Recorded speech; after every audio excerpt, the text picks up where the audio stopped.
इल्लामा इकबाल ने अपने एक लेटर में, एक ख़त में अपने वालिद साहब को लिखा, शेख नूर मोहम्मद को, कि वालिद साहब लस्सी पिया करें, लस्सी पीने से उम्र लंबी होती है। अब इस बात पे स्टेटमेंट में हम गौर करें इल्लामा इकबाल की, हमारे महबूब शायर डॉक्टर इल्लामा मोहम्मद इकबाल। तो लस्सी पीने से उम्र लंबी होती है, इसका मतलब है कि सेहत बरकरार रहती है। और उनके वालिद साहब की माशाल्लाह 90 प्लस एज थी, मेरे ख्याल 94 या 96 के अराउंड थी।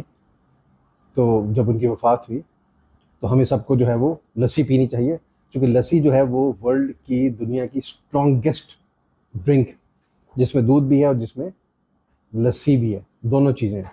इससे कैल्शियम हमारी बॉडी में जाता है, विटामिन डी हमारी बॉडी में जाता है, इसमें प्रोबायोटिक्स है जो कि दही में होता है, वो हमारे जिस्म में जाता है। कैल्शियम इसमें है, प्रोटीन इसमें है, फैट्स इसमें है, कार्बोहाइड्रेट्स इसमें है। तो लस्सी जो है वो दुनिया की सबसे ज़्यादा, सबसे मुफीद, सेहतमंद ड्रिंक है। लस्सी पीने की डेली आदत डालिए। फ्रेश बनाते हैं तो वो बहुत अच्छी बात है, अगर आपको रेडीमेड मिलती हैं ब्रांड्स में, दूध के प्रोडक्ट्स में, वो भी ठीक। तो लेकिन लस्सी पीजिए, याद रखिए।